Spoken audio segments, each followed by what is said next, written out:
도형화가 전부가 아닌데 도형화로만 그림을 그리려고 해서 대부분 나타나는 문제입니다. 도형화의 단점이 뭔가요? 제가 이거 굉장히 할 얘기가 많습니다. 도형화는 단점이 없어요. 제가 생각하기론요. 근데 가끔 그런 얘기들이 많거든요. 인체가 딱딱해진다. 작업 시간이 오래 걸린다. 근육 표현이 힘들어진다. 복잡한 부위는 구현이 힘들다. 데포르메에 강한 거는 적용 힘듦. 밑에서부터 올라갈게요. 복잡한 부위는 구현이 힘들다. 손, 발, 얼굴. 근데 우리가 그림을 그릴 때도 마찬가지인데요. 우리가 얼굴 그릴 때 이렇게 구 그리고 구에서 얼굴 각도를 이렇게 잰 다음에 여기서 그리시는 분들 많죠. 이거랑 같다고 생각하면 되는데 얼굴을 박스로 간다고 해도요. 이거랑 다를 게 없어요. 심지어 여기서는 귀 위치를 어디다가 정해야 되는지 옆면을 또 내 맘대로 설정할 수 있다 그랬죠. 앞면을 이만큼만 결정해서 여기서 갑자기 귀가 나올 수도 있는 거고요. 근데 이게 과연 맞는 걸까라는 생각을 해보시면 좋을 것 같아요.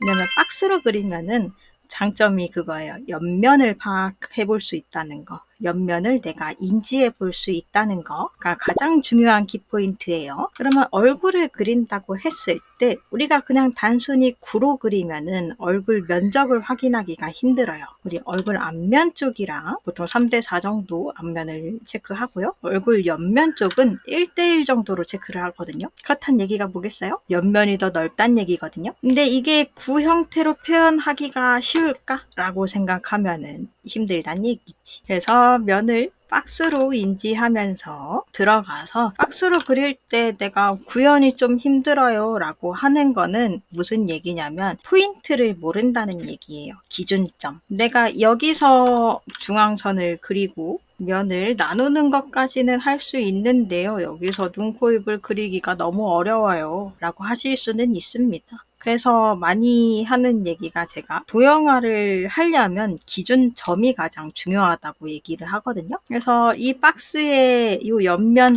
여기서는 눈썹뼈가 닿는 곳, 여기는 턱 끝쪽이 닿는 곳, 그리고 여기는 똑같이 눈썹뼈긴 한데 캐주얼에서는 알아보기가 조금 힘드니까 눈꼬리 지점으로 잡으면 대체적으로 맞다 라고 얘기를 했을 때 이제 얼굴을 그려볼 수가 있는 거죠. 여기는 헤어라인입니다. 제가 많이 쓰는 도형화에서는. 도형화가 특히 독학하기가 많이 어려워요. 그래서 이거를 그려보면은 이 옆쪽이 보통 귀 위치거든요. 귀도 수직으로 나지 않고 약간 사선으로 나요. 그러면은 이렇게 그려볼 수 있는 거죠. 생각보다 너무 쉽다, 그죠? 도형화가 독하기 어려운 이유가요. 그리는 사람마다 기준점이 다 달라요. 특히 인체 쪽은 더. 얼굴 쪽은 그래도 약간 면을 나누는 자료들이 굉장히 많아가지고 좀 비슷할 수 있거든요. 차이가 있어도 그렇게 크지 않는 경우가 많은데 몸통 도형화의 경우는 특히 검색을 좀 해보신 분들은 알 거예요. 뭐 상체 박스를 이렇게 네모나게 하시는 분들도 있고 약간 여기를 이만큼 깎아서 표현하시는 분들도 있고 그런 것들이 다 기준점이 달라서인데 이거를 인지하지 못하면 독하기 힘들어요. 구체화도 힘들고. 그래서 어느 정도 자료들을 좀 모아보고 나서 본인이 일단 우리는 초보자니까 우리가 그리기 쉬운 형태로 들어가는 게 좋아요. 예를 들어서 막 이렇게 깎여. 형태가 계속 이렇게 깎여서 나와. 도형화인데. 그러면은 우리가 처음에 이 형태로 그리기가 매우 힘들겠죠? 여기를 깎아서 여기서 또 밑면을 만들어서 여기서 옆면을 또 만들고 여기 몸통 목 쪽은 또 깎이면서 또 이렇게 그리면 박스가 되나? 하는 그런 것들이 좀 힘들단 말이에요. 그러다 보니까 내가 그릴 수 있는 게 일단 첫 번째야. 도형화의 기준은. 그런데 그렇다고 해서 처음부터 이렇게 동글동글한 걸로 또 들어가 버리면 아까 얘기했다시피 옆면 기준을 확인하기가 힘들기 때문에 귀가 달리는 위치라든지 그런 것들이 좀 그릴 때마다 왔다 갔다 할 수 있는 거죠. 그렇기 때문에 우리가 복잡한 부위는 구현이 힘들다는 거는 기준점을 몰라서 그렇다. 기준점이 확실하지 않아서. 그래서 도형화 같은 경우는 스스로 그려보다가 터득하는 경우도 굉장히 많습니다. 남들 거를 보면서 따라하는 것도 있겠지만 본인이 그리다가 여기서 여기까지의 뭔가 입체 변화가 좀 생기네 하면서 터득하는 경우들도 종종 있어요. 두 번째, 작업 시간이 오래 걸린다. 이것도 한번 보자고요. 약간 과정을 늘려서 시간이 오래 걸린다는 뜻 같은데, 근데 과정이 는다는 거는 뭐냐면 우리가 초보자잖아요. 그러다 보니까 처음부터 사람의 얼굴이 뭐 어떻게 생겨 있고 여기 이 형태에서 앞면이 얼마나 보이고 옆면은 어떤 형태에서 나오고 하는 것들을 동시에 계산하면서 넣기가 힘드시거든요. 그것 때문에 우리가 형태를 나눠가면서 체크를 하는 거란 말이죠. 과정을 늘려서. 근데 이게 없잖아요. 그러면은 내가 그려놨던 거에서 수정을 하려 그러면 그려놨던 게 너무 아까워. 그러다 보면은 되게 수정도 소극적으로 하게 되고 뭔가 내부 구조를 억지로 짜맞추려고 하는 형태가 된단 말이에요. 그러다 보면은 각 부위별로 봤을 때는 괜찮아 보일 수 있어요. 근데 다 그렸다. 이 정도면 괜찮은 것 같아 하고 멀리서 봤을 때는 비율이 다 깨져 있는 경우가 많죠. 그러다 보니까 이 상황을 방지하기 위해서 과정을 계속 나누는 거예요. 한마디로 나중에 수정할 시간을 과정을 나눠서 해결한다는 생각이에요. 그렇다 보니까 오히려 과정을 나눠서 생각하면 어쩔 때는 부피만 생각하면 한 과정이 끝나고 어쩔 때는 내부 구조만 생각하면 한 과정이 끝나고 한 과정에 하나씩만 신경 쓰면 된단 말이죠. 그래서 오히려 틀릴 위험이 훨씬 적어져요. 그럼 나중에 수정을 안 해도 되겠죠? 그래서 시간이 늘어난다는 거는 조금 과언입니다. 때문에 이 두 번째도 반박하겠습니다. 도형화 단점 세 번째, 인체가 딱딱해진다.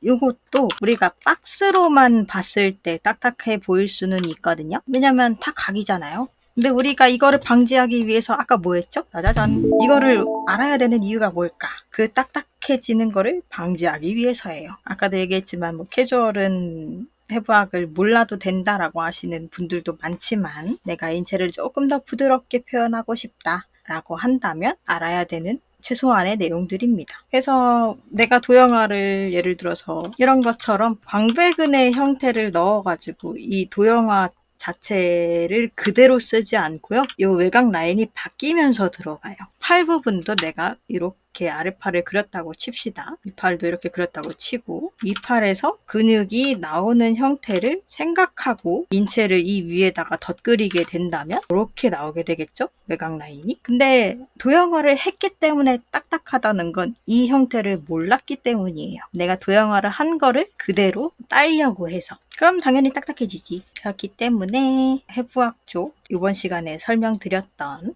이 포인트 근육들만 알아도 그게 확 줄어들 거예요. 그래서 도형화에서 인체로 넘어갈 때 인체의 구조를 모르기 때문에 딱딱하게 나온다는 거. 혹은 하나 더 있어요. 내가 이 포즈를 어떻게 그릴지 약간 생각하지 않고 먼저 도형화로 들어가 버리는 경우. 아까 포즈 쪽에서 대충 그려놨지만 내가 어떻게 캐릭터를 구상하고 이 캐릭터의 포즈를 어떻게 뽑겠다 하는 이런 포즈가 대충은 있어야 되거든요. 그러면서 여기서 부피를 먼저 설정을 하신 다음에요. 면이 아직 안 나눠져도 돼요. 부피만 알아도 돼요. 내가 캐릭터의 몸의 부피 같은 거를 설정을 한 다음에 제대로 완벽하지 않아도 괜찮습니다. 어차피 러프기 때문에요. 그런 다음에 여기서 내부 구조를 짜는 거예요. 이렇게.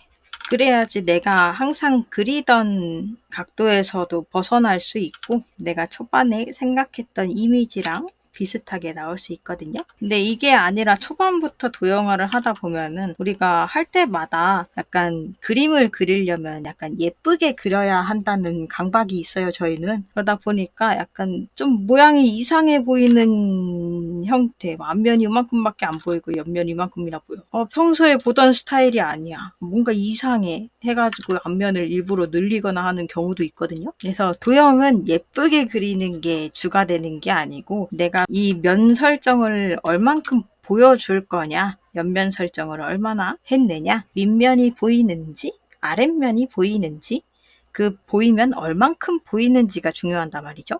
근데 그게 아니라 나는 예쁜 도형을 그릴 거야.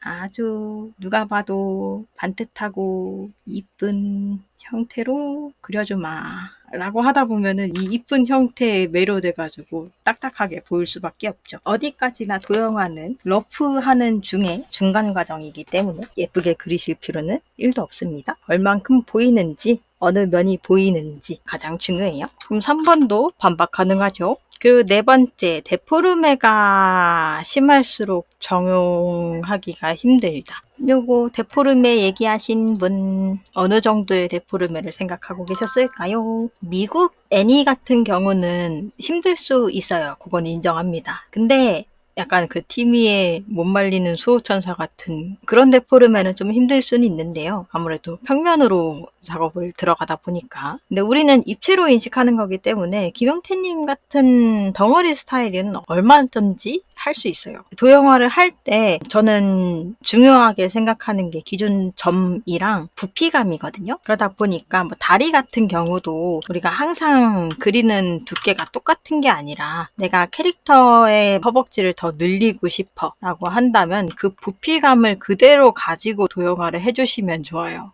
시작 부피랑 끝 부피만 정해서 직선으로 그으시면 되는 거예요. 가끔 종아리 같은 경우는 일부러 휘게 그리시는 분들이 많은데 어쨌든 간에 시작이랑 끝이 있으면요. 이 안에서 휘면 되거든요. 그러다 보니까 이것도 도형화의 단점이라고 보기는 조금 어렵지? 실질적으로 휜 것도 아니고 허벅지는 뼈가 이렇게 있을 때, 종아리 뼈도 이렇게 있을 때 허벅지는 앞뒤로 근육이 붙고요. 종아리는 뒤에만 붙어요. 그렇기 때문에 약간 이런 형태의 실루엣이 만들어지는 것 때문인데 이것도 근육에 대한 이해가 없다면 조금 힘들 수 있겠죠? 그래서 데포르메가 다고 했을 때 적용이 힘든 거 이거는 미애니 같은 경우를 빼면 얼마든지 어느 그림체든 적용이 가능합니다. 그러면은 4번은 세모니까 4번 뺀다고 쳐도 대부분 많이 나오는 내용들에서는 반박이 가능했죠. 가끔 이런 것 때문에 도형화에 대한 약간 불신이라든지 아니면 걱정을 많이 안고 저희 반에도 많이 오시는데요. 설명을 그때마다 이렇게 해드립니다. 도형화가 전부가 아닌데 도형화로만 그림을 그리려고 해서 대부분 나타나는 문제입니다. 내용이 이해가 됐겠죠? 영상이 도움이 되셨다면 구독과 좋아요, 알림 설정까지 부탁드립니다.